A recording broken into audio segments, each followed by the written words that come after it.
తెలుగు ప్రజలు ఎక్కడ ఉన్నా కూడా ఈరోజు డాక్టర్ వైఎస్ రాజశేఖర రెడ్డి గారి యొక్క జయంతిని ఎంతో ఘనంగా జరుపుకుంటున్నారు. మరుపురాని మహానేత, ముఖ్యంగా తెలుగు ప్రజలందరికీ అతను ప్రతిపక్షంగా ఉన్నా అధికారంలో ఉన్నా ఒకే రకంగా ఉండి ప్రజలందరూ కూడా ప్రజల నాడి కూడా బాగా కూడా తెలుసుకున్నవాడు. ప్రజల నాడి ప్రకారం ముఖ్యంగా గురి చేసేవాడు. మరీ ముఖ్యంగా వ్యవసాయ మంత్రి కూడా అతనికి ఎంతో కూడా ప్రీతిపాత్రం. మరి ఆ తెలుగు రాష్ట్రమైన అప్పుడు ఉమ్మడి ఆంధ్రప్రదేశ్లో, ఇప్పుడు 2 తెలుగు రాష్ట్రాల్లో కూడా అతని యొక్క పరిపాలన కానీ, అతను ముఖ్యమంత్రిగా ఉన్నప్పుడు అతను తీసుకున్న నిర్ణయాలు, ముఖ్యంగా సంక్షేమ కార్యక్రమాలన్నీ కూడా ఆ పథకాలను రూపొందించి ప్రజలకు చేరువ చేసే దాంట్లో కానీ, కుల మతాలకు వర్గాలకు అతీతంగా చేసే దాంట్లో విధానం కానీ, అలాగే కూడా రైతు అనేవాడు కూడా ఎంతో ప్రీతి, రైతు అనేవాడు కూడా గిట్టుబాటు ధర కూడా అందించాలని చెప్పేసి, రైతుకు ఏ కష్టం రాకుండా చూడాలని చెప్పేసి, అలాగే జలయజ్ఞం ద్వారా కూడా అనేక ప్రాజెక్టులు కూడా రూపకల్పన చేసి ఎన్నో పోరాటాలకు కూడా, మరీ ముఖ్యంగా కూడా అత్యంత పీడిత ప్రాంతమైన రాయలసీమకు కూడా ఈరోజు కృష్ణా జలాలు కూడా అందించాలని చెప్పేసి కూడా రూపొందించి అందరి నియోజకవర్గం తీసుకున్న ఘనత కూడా డాక్టర్ వైఎస్ రాజశేఖర రెడ్డి గారికి దక్కుతారు.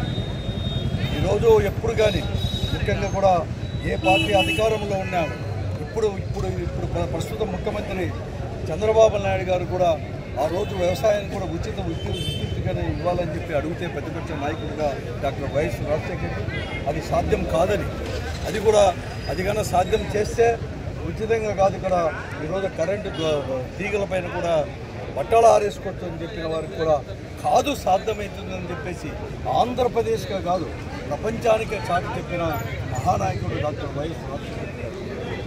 ఈరోజు కూడా ఇక్కడ ఉమ్మడి ఆంధ్రప్రదేశ్ అని కాదు, ఇతర రాష్ట్రాల్లో కూడా బోరుబావులకు రైతాంగం ఉపయోగించే బోరుబావులకు ఉచిత కరెంట్ ఇస్తున్నా అంటే ఆయన చూపిన మార్గమే అని చెప్పి కూడా చెప్పేటప్పుడు ఈరోజు సబ్సిడీలు కావచ్చు, ఈరోజు మరీ ముఖ్యంగా కూడా పేద ప్రజలు కూడా దృష్టిలో పెట్టుకొని అత్యధిక ప్రాధాన్యతగా విద్యకు, అలాగే కూడా ఆరోగ్యానికి కూడా ప్రాధాన్యత ఇచ్చేసి ఆరోగ్యశ్రీ అనే పథకాన్ని కూడా తీసుకొని వచ్చేసి రాజీవ్ ఆరోగ్యశ్రీ అనే పథకాన్ని కూడా తీసుకొచ్చేసి 108 అనేది కూడా ప్రవేశపెట్టి ఈరోజు కూడా తీసుకొని రావడం జరిగింది. అలాగే విద్యకు కూడా అత్యధిక ప్రాధాన్యత కూడా ఇచ్చేశారు. ఈరోజు ఉన్నతమైన చదువు విదేశాల్లో కావచ్చు, ఇక్కడ కానీ ఈరోజు ఫీజు రియంబర్స్మెంట్ ద్వారా ఈరోజు ఏ పేరుతో ఉన్నా కూడా ఇప్పటికి కూడా ఆ రోజు లేకపోయినట్టు ఉన్నారు. అతను ప్రవేశపెట్టిన పథకం తప్ప మరొకటి కాదు అని చెప్పేసుకున్నాను. అదేగాక ఒక మాట ఇస్తే మాట తప్పకూడదు అని చెప్పేసి కూడా ఉన్నాడు. ఆ స్ఫూర్తితోనే ఈరోజు జగన్మోహన్ రెడ్డి గారు ప్రతిపక్ష పార్టీలో ఉన్నప్పుడు పాదయాత్ర ద్వారా కూడా రాజశేఖర రెడ్డి గారు మాత్రమే స్ఫూర్తితోనే నేను పనిచేస్తానని చెప్పాడు.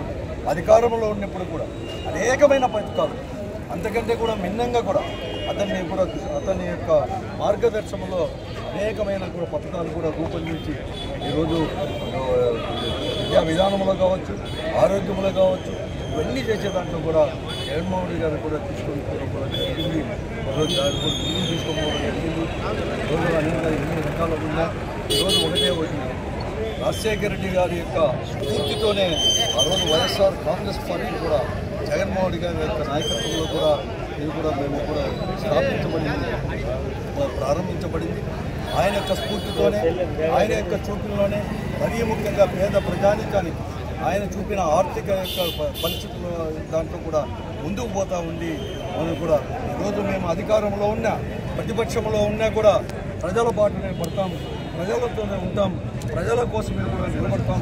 జగన్మోహన్ రెడ్డి గారి నాయకత్వంలో వైఎస్ఆర్ కాంగ్రెస్ పార్టీ ఈ రాష్ట్రంలో కూడా ఎవరి కానీ కూడా చేయలేదు. ఈరోజు నేను చెప్తా ఉన్నాను, ఈరోజు హైదరాబాదు అన్నీ కూడా డెవలప్ అయిందంటే ఆ రోజు డాక్టర్ వైఎస్ రాజశేఖర రెడ్డి గారు ముఖ్యమంత్రిగా ఉన్నప్పుడు మాత్రమే. ఈరోజు కూడా మళ్ళీ కూడా విడిపోయిన తర్వాత కూడా ఈరోజు కూడా అవన్నీ కూడా మళ్ళీ కూడా అమలుపరచాలి. మరీ ముఖ్యంగా విడిపోయినప్పుడు కేంద్రంలో పార్లమెంటులో పెట్టిన చట్ట ప్రకారం కూడా మనకు రావాల్సినవన్నీ కూడా రావాలని చెప్పేసి కూడా ఈరోజు జగన్మోహన్ రెడ్డి గారు కూడా కృషి చేశాడు. భవిష్యత్తులో కూడా మేము కృషి చేస్తామని చెప్పేసి కూడా తెలియజేస్తూ, ఏదేమైనా కానీ మేము ఈరోజు మేము ఓడిపోయినచ్చు ఒకటే ఓటి. ఆ రోజు డాక్టర్ వైఎస్ రాజశేఖర రెడ్డి గారు చెప్పారు, సాధ్యమైనవి చెప్పండి, సాధ్యం కాకపోతే కాదని చెప్పండి అని చెప్పి దానికోసమే కూడా ఈరోజు జగన్మోహన్ రెడ్డి గారు ఎక్కడా ఎవరు కానీ ఇది చేత కాదంటే కూడా ఇప్పుడు లేకుండా కూడా 2,80,000 కోట్ల రూపాయలు ఏమాత్రం అవినీతి కాష్టం లేకుండా నేరుగా ప్రజలకు అందించిన ఘనత కూడా జగన్మోహన్ రెడ్డి గారి యొక్క ప్రభుత్వం, రాజశేఖర్ గారి యొక్క పరిపాలన స్ఫూర్తిని ముందుకు కూడా ఉపయోగపడుతుంది. ఏది సాధ్యం కాదని చెప్పారు. దాన్నే ఎన్నికల సమయంలో కూడా ఓట్ల కోసమో దానికోసం కాకుండా అప్పటి ముఖ్యమంత్రి జగన్మోహన్ రెడ్డి గారు వైఎస్ఆర్ కాంగ్రెస్ పార్టీ అధ్యక్షుడు నేను నిజంగా కూడా అది సాధ్యం కాదంటే నేను చెప్పలేను, చాలా కూడా సాధ్యం కాదని కూడా చెప్పినవాడు, నిర్భయంగా నిజంగా కూడా చెప్పినవాడు. ప్రజలు ఏమైనా కానీ తీర్పుని ఆ తీర్పు అనేది కూడా శిర్షావిస్తాం, మళ్ళీ కూడా ముందుకు పోతాం. అన్నీ కూడా ప్రజలే గమనిస్తారు. భవిష్యత్తే కూడా ఎవరు ముఖ్యమో, ఎవరు నిజం చెప్పారు, ఎవరని చెప్పేసి కూడా భవిష్యత్తు ప్రజలే కూడా తెలుసు.